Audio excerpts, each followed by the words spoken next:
terutama di Indonesia ini, yang jauh dari nilai-nilai akhlak Rasulullah SAW, bahkan yang mengaku keturunannya, mulutnya kotor, caci maki sana sini. Saya mengatakan, satu orang Habib yang bodoh, lebih mulia daripada 70 kiai orang Jawa. Itu kan ngomong gak benar itu. Habib walaupun zina, walaupun minum arak, pasti masuk surga. Ini, alhasil mereka ini menganggap diri mereka super. Kiai-kiai Jawa yang bukan Habib di bawah mereka. Ini bertentangan dengan Quran dan bertentangan dengan Rasulullah sendiri. Inna akramakum indallahi atqakum. Yang mulia di mata Allah adalah yang paling bertakwa. Tidak pandang turunan siapa.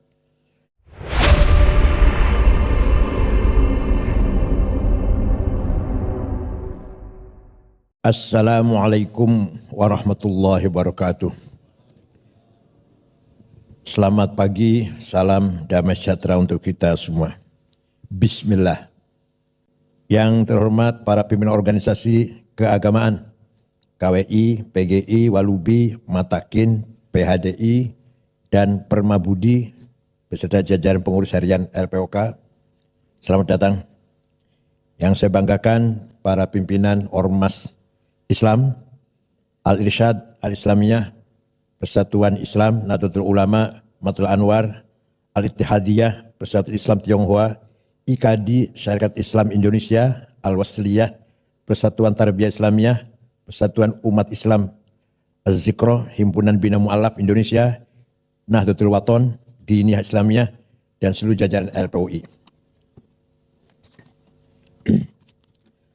Para tamu undangan yang saya hormati, dunia tengah berubah. Berbagai tren neokolonialisasi bergerak dan berkembang secara masif dengan berbagai pola gerakannya. Virus ideologi radikal, intoleransi, ekstremisme dan terorisme telah berkembang menjadi senjata efektif untuk menghancurkan kedaulatan sebuah negara. Kalau dunia Islam dimulai dari Arab Spring, Ar-Rabi' al-Arabi, dimulai dari Tunis, kemudian Mesir, Libya, sekarang masih Suriah, dan seterusnya. Insya Allah kalau kita, selama kita masih memperkuat ukhuwah di antara kita, insya Allah Arab Spring gak akan berpengaruh untuk kita semuanya. Kalau toh ada pengaruhnya sedikit. Dengan cara membelokkan narasi sejarah dan kebudayaan, serta melakukan berbagai adu domba, kelompok intoleran dan radikal terorisme terus berusaha merebut masa depan suatu bangsa. Dengan menggunakan diksi-diksi agama yang terdistorsi dan dipolitisasi, serta dengan mengorbankan sentimen atas nama agama. Ideologi radikal, intoleransi, ekstremisme dan terorisme bergerak merekrut dan menghegemoni para pengikutnya, baik secara terbuka maupun secara tertutup. Sejak dulu ada, zaman Nabi pun ada, maka turunlah Al-Quran, ayat Al-Quran, wal murjifuna fil madinati la lughriyannaka bihim thumma la yujawirunaka fiha illa qalila.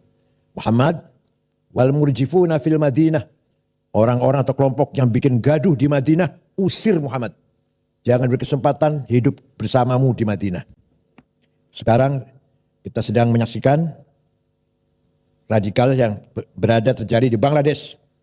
Sampai jelas di mata dunia, di depan mata dunia, konflik antara Islam dan Hindu di sana. Presidennya Nyai Hasinah lari terbirit-birit ke India. Sudah terlalu lama juga sih jadi presiden, bosan sudah. Juga kekerasan di Inggris yang selama ini harmonis. Beberapa umat Islam menduduki jabatan penting. Pernah menjadi wali kota di London. Pernah ada dubes Inggris di Indonesia Muslim. Namanya siapa? Abdul Azim namanya. Ya. Periode 5 tahun yang lalu ya. Sekarang sedang bergejolak. Kekerasan terjadi di Inggris, terutama di London, antara umat Islam dan Muslim. Jelas pasti ada yang mengadu domba. Fenomena pembubaran Jamaah Islamiyah dan keberadaan teroris attack merupakan pertanda lahirnya babak baru penyebar luasan ideologi radikal, intoleransi, ekstremisme, dan terorisme yang bergerak masif secara terselubung dan undercover. Menurunnya indeks potensi radikalisme bukan pertanda perang terhadap gerakan dan paham radikal terorisme berakhir. Kelompok intoleran dan radikal terorisme kini tengah menyusup, bergerak senyap, dan mengkonsolidasikan kekuatannya dengan strategi infiltrasi dan akuisisi di semua sektor kehidupan sosial, ekonomi, politik, kebudayaan, kesehatan, pendidikan, pertahanan, dan keamanan. Mereka tengah berusaha merebut dan mengambil alih kepemimpinan di semua sektor dan menguasai seluruh sumber daya yang ada di negeri kita ini. Kebanyakan mereka menyusup di perguruan tinggi umum, bukan agama, bukan. ITB, IPB, ITS, Undip, yang nanti alumninya akan menduduki kedudukan penting di Telkom, PLN, Pertamina. Mereka mengkaji buku namanya Ma'alim fit Thoriq yang ditulis oleh Said Qutb, yang isinya semua yang datang dari luar Islam masuk golongan atau kategori jahiliyah. Kalau jahiliyah harus kita perangi, termasuk nasionalisme ada jahiliyah, Pancasila jahiliyah, Undang-Undang Dasar 45 jahiliyah, DPR tauhid, pemerintah ini kafir, harus kita perangi. Itu doktrin kelompok tarbiyah yang ada di mana-mana. Bahkan di pengajian-pengajian keluarga, ibu-ibu, istri-istri, polisi, tentara, di perumahan-perumahan. Bahkan mereka khutbah di kantor-kantor pemerintah malah isinya mengkafir-kafirkan pemerintah. Padahal khutbahnya di BUMN padahal.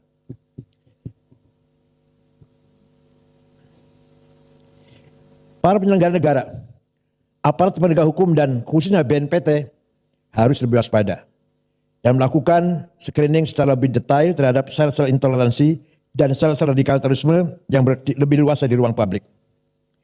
Karena sel-sel tersebut tidak lagi menunjukkan tampang garang dan bergerak secara sembunyi-sembunyi, tetapi dengan terang benderang mereka bergerak menggunakan berbagai identitas dan cover, baik sebagai politisi, polisi, tentara, pebisnis, pendidik, agamawan, atau profesi lainnya. Di kelompok polisi ada namanya polisi as-sunnah. Harus kita awasi lah kita. Tsunami digital dan lompatan teknologi yang masif menjadikan dunia semakin tanpa batas.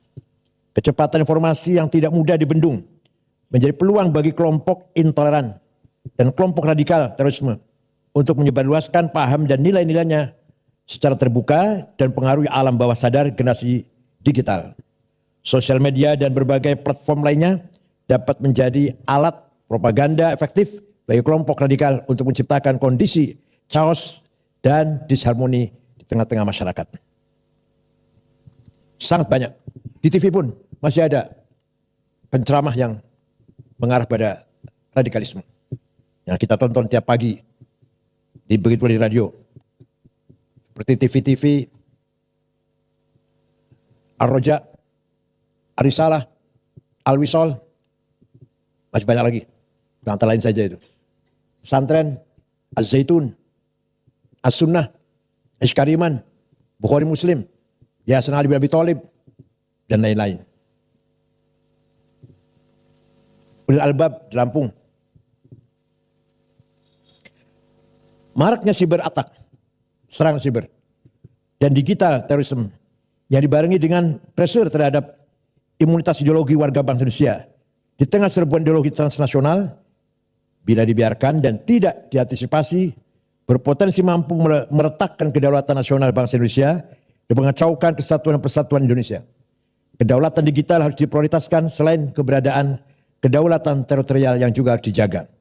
Penguasaan terhadap teknologi dan infrastruktur digital secara mandiri, keberadaan regulasi yang tepat, dan pengembangan talenta digital memadai, serta upaya literasi digital harus terus didorong dan difasilitasi agar seluruh stakeholder bangsa dapat menjadi ujung tombak penjaga kedaulatan digital Indonesia.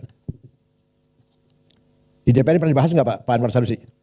Pak Anwar Sanusi, di DPR dibahas nggak?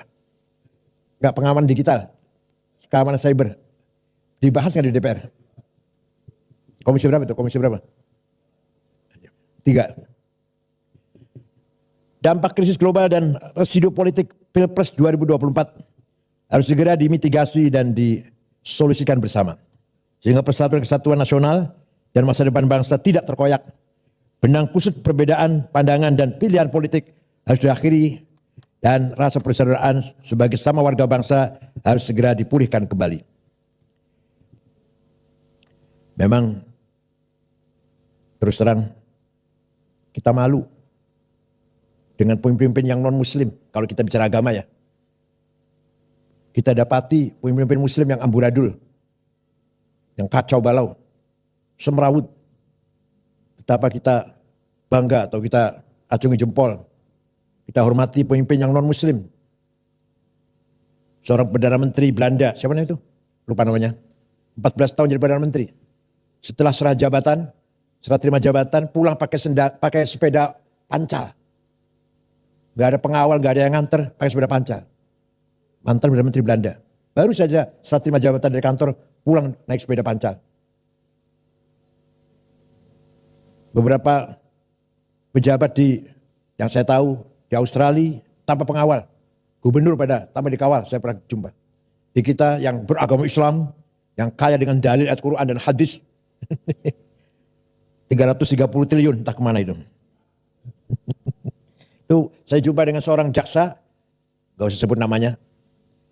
Kalau dibuka sebenarnya 1.000 triliun, bukan 330. Sebenarnya 1.000 triliun.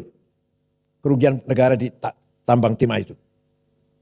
Kalau beragama Islam adalah Ahlussunnah Jamaah lagi. Kalau dalam bahasa Arab, muhasabah, introspeksi.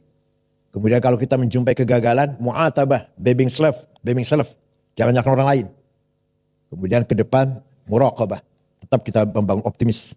Di sini dibutuhkan kelompok yang betul-betul mengawal moral bangsa. Dari ulama Islam maupun dari para agamawan, agama-agama yang lain. Al-Quran jelas sekali. Wala tasubbul ladzina yad'una min dunillah fa yasubbul adwan bighairi ilm. Kadzalika zayyana likulli ummatin amalahum. Kamu jangan mencaci maki non-muslim. Jangan caci maki orang yang tidak menyembah Allah. Jelas sekali Quran itu. Karena masing-masing kelompok umat mempunyai kebanggaannya masing-masing. Tidak boleh kita saling mencaci maki. Harus kita hormati. Wala tasubbul ladzina yad'una min dunillah. Jangan menghina orang yang tidak menyembah Allah. Bapak sekalian, kelompok intoleran dan kelompok radikal terorisme hingga kini masih seringkali memanfaatkan rumah-rumah ibadah, majelis-majelis taklim dan pusat-pusat kegiatan keagamaan di lingkungan pemerintahan, BUMN yang masih terlalu longgar untuk menjadi wahana persemaian ideologi dan penyebarluasan gagasan kekerasan dan anti moderasi agama. Karena di Jakarta itu sholat Jumat sangat banyak. Stok khotib kurang. Saya gitu asal mulanya itu. Jadi khotib seadanya. Masjid banyak, kantor-kantor Jumatan. Masjid-masjid di masyarakat sangat banyak. Yang mampu khutbah kekurangan. Jadi stok khotib yang kurang. Akhirnya seadanya khotib. Asal bisa ngomong. Maka naiklah ke panggung-panggung khutbah Jumat. Orang-orang yang tidak layak, tidak pantas menyampaikan dakwah Islam dengan sebenarnya. Dalam khutbah mencaci maki, tidak sah itu khutbahnya. Kalau ukuran kitab Fathul Mu'in, Fathul Qarib, nggak sah. Nyebut nama aja nggak sah. Kalau khutbah mencaci maki orang, dengan menyebut nama, sudah tidak sah itu. Kalau mau ceramah, kalau mau menyebut nama, di luar khutbah. Ceramah biasa. Kalau dalam khutbah, 2 khutbah itu mengganti 2 rakaat salat duhur. Sangat suci, sangat sakral khutbah Jumat itu.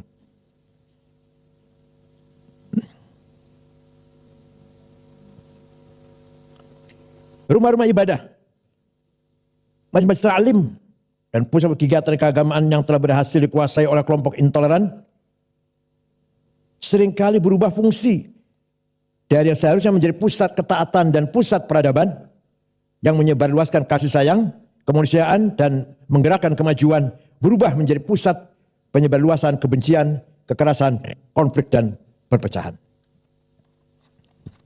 Kalau di Indonesia memang yang banyak berbuat begini yang orang Islam. Kalau di negara yang mayoritasnya Katolik, orang Katolik. Kalau di Indonesia kalau mayoritas orang Islam, copetnya orang Islam, yang korupsi orang Islam. Kalau di Filipina ya orang Katolik. Kalau di India ya orang Hindu. Kalau di Cina misalkan, ya Buddha. Kalau di Banyuwangi copetnya orang mana?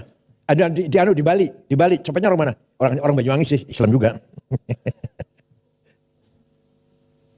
Kalau di Amerika, Protestan Pak ya, copetnya Protestan. Kalau di Indonesia mayoritas Islam, maka bajingannya juga orang Islam. Rasulullah SAW juga jauh-jauh hari telah mengingatkan kita semuanya agar jangan sampai rumah-rumah ibadah beralih fungsi menjadi fungsi yang sia-sia atau bahkan berfungsi destruktif bagi masyarakat bangsa dan negara. Ya'ti 'alan nas zamanun yahlifuna fi masajidihim wa laysa humumuhum illa dunya. Nanti dia akan datang, akan kita lihat ada sekelompok umat Islam rajin ke masjid, tapi sebenarnya tujuan mereka bukan agama, urusan dunia, politik, harta atau lain-lain, bukan untuk ibadah. Sudah ada hadisnya itu. Fala tujalisum, jangan kamu pergauli mereka itu. Rawahu Al-Hakim. Jadi 15 abad yang lalu Nabi sudah memprediksi akan terjadi kelompok orang rajin di masjid, tapi tujuannya bukan untuk ibadah.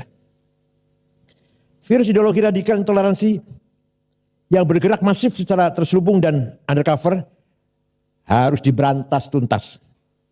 Imunitas ideologi harus diperkuat, konsensus nasional seperti kebinekaan dan spirit cinta tanah air harus terus dijaga dan dikonsolidasikan. Di Mesir, Ikhwan Muslimun radikal mencoba kudeta terhadap Presiden Jamal Nasir tahun 65. Gagal, pemimpinnya digantung, Said Qutb, Ashmawi, Zaki Muhandis, Umar Tilimsani, Hussein Hudaybi, digantung di Medan Tahrir, Tahrir Square. Ikhwan dilarang, tapi muncul lebih radikal lagi. Jamaah Takfir wal Hijrah tahun 69. Dibentuk oleh seorang bernama Syukri Ahmad Mustafa yang mengkafirkan seluruh orang. Semua orang kafir, termasuk Grand Syekh Al-Azhar. Itu yang membunuh Presiden Muhammad Anwar Sadat tahun 81, membunuh Menteri Wakaf Haji dan Wakaf Husain Adz-Dzahabi, membunuh wartawan senior Yusuf Sibai. Kemudian Hosni Mubarak memberangus mereka. Ternyata tidak habis, nggak bisa habis. Kemudian mereka sembunyi di gunung-gunung Sinai, antara lain namanya Ayman Al-Zawahiri. Kemudian pergi ke Afghanistan, jumpa dengan Usama bin Laden dari Saudi, bergabung menjadi satu mendirikan Al-Qaeda. Dari Mesir namanya Ayman Al-Zawahiri. Kalau ISIS didirikan oleh seorang remaja umur 22 tahun dari Jordan namanya Mus'ab Zarqawi. Yang jelas 1000% made in Tel Aviv. Kalau ISIS. Kalau Al-Qaeda enggak, bukan made in Tel Aviv. Al-Qaeda made in Afghanistan. Kalau ISIS, Mus'ab Zarqawi memang domisili di Tel Aviv, anak Jordan. Kemudian terbunuh, diganti diteruskan oleh Abu Bakar Al-Baghdadi. Yang nama aslinya Awad bin Ibrahim Al-Badri. Sudah terbunuh juga sudah. Rasulullah juga bersabda pula, "Sakhruju min did hadzal rajul qaumun yatlul Qur'an wa yujawizu halaqimahum hum syarh khalqa wal khaliqah." Akan muncul dari umatku orang yang membaca Quran tapi tidak melewati tenggorokannya, artinya tidak paham. Letterlek, hitam putih. Mereka adalah syarh khalqi, sejelek-jelek manusia, wal khaliqah, bahkan lebih jelek daripada binatang. Lastu minhum wa laysu minna. Saya tidak termasuk mereka, tidak termasuk golonganku. Rawahu Muslim. Melalui momentum izinkan LPUI dan LPOK mengajak semua pihak dan mengundang semua tim pemerintahan yang baru untuk bersama-sama menyusun roadmap pembangunan Indonesia yang melibatkan seluruh stakeholder bangsa dan membangun konsensus nasional untuk masa depan Indonesia yang lebih baik agar ke depan blubuk pembangunan bukan hanya menjadi domain penyelenggara negara tapi menjadi domain semua pihak untuk kemajuan bersama. LPUI, LPOK siap menjadi konsolidator diplomasi dunia Islam di kancah internasional sekaligus menjadi orkestrator harmoni pembangunan nasional untuk kebaikan bersama. Akhirnya soliditas dan sinergitas seluruh stakeholder bangsa, state, private sector, pers, akademi dan civil society untuk memajukan kehidupan kebangsaan Indonesia harus terus disegerakan agar melahirkan irama indah dan gerakan yang harmonis bagi masa depan Indonesia yang lebih baik. Itulah yang dinamakan Madinah. Nabi Muhammad tidak pernah mendeklarkan negara agama, negara Islam, tidak pernah. Tidak pernah mendeklarkan negara Arab, negara Madinah. Yang di dalamnya Muslim dan non-Muslim, Arab dan non-Arab. Yang Islam, pendatang dan pribumi. Diberlakukan sama hak dan kewajibannya. Maka negara yang dibangun Nabi Muhammad adalah Madinah, bukan negara Islam, bukan negara Arab. Seperti Indonesia. Indonesia bukan negara agama dan bukan negara suku. Indonesia yang terdapat 6 agama, itu yang resmi. Yang tercatat Pak Catur. Yang tercatat masih banyak lagi. Agama kita ini, Darmo Gandul, Botoloco, Sambelun, Subud, Parpalin, Kaharingan, Kapitayan, Karuhunan, Sunda Wiwitan, Pedayakan. Masih banyak lagi agama. Ada 200 barangkali Pak Tradisional. Nyun Sewu, Jogja kata gitu. Di Jogja banyak, di Jawa Tengah. Yang formal, yang resmi aja 6 agama. Islam, Katolik, Kristen, Hindu, Buddha, Konghucu. Bukan negara agama Indonesia ini. Bukan negara suku, bukan negara Jawa, Sunda, Batak, Dayak, Madura, bukan. Indonesia. Yang di dalamnya ratusan suku. Berapa? 400 ya? Lebih suku ya? 400 lebih suku dan 1000 lebih bahasa. Yang harus kita jaga bersama. Kebinekaan harus kita jaga bersama. Nabi Muhammad ketika menerima tamu Kristen Najran dihormati, kemudian Nabi mengatakan, "Qul inna au iyyakum la'ala hudan au fi dhalalim mubin." Ayo kita duduk bersama, bincang-bincang, entah aku atau Anda yang benar. Coba. Gak mengatakan saya benar kamu salah goblok, enggak gitu, enggak. Ini orang yang mengaku keturunannya ini, mulutnya kotor banget. Orang ngakunya keturunannya Nabi Muhammad. Nabi dulu, mari kita duduk bersama, ayo kita bincang-bincang. Inna kami au iyakum atau Anda, atau inna au iyakum, kami atau Anda, la'ala hudan, yang benar, au fi dhalalim mubin, atau yang tidak benar. Ayo kita ngomong-ngomong. Itulah sikap Nabi Muhammad ketika menerima tamu Nasrani Najran. Dan ketika Raja Ethiopia, Najasyi, meninggal dunia beragama ortodok, Nabi Muhammad salat gaib. Mengajak para sahabatnya salat gaib. Menyalati kematian Raja Ethiopia yang ortodok. Ketika ada jenazah lewat, Nabi berdiri. Sahabat mengasih tahu, itu jenazah Yahudi Rasulullah. Iya, saya tahu. Itu yang lewat ini jenazah Yahudi, saya tahu. Tapi mari kita hormati orang yang akan menghadap Tuhan. Itulah contoh-contoh yang sangat luar biasa dari akhlak yang mulia dari Rasulullah SAW. Kenapa kita umatnya amburadul, carut marut, gak karu-karuan. Terutama di Indonesia ini, yang jauh dari nilai-nilai akhlak Rasulullah SAW. Bahkan yang mengaku keturunannya, mulutnya kotor, caci maki sana sini.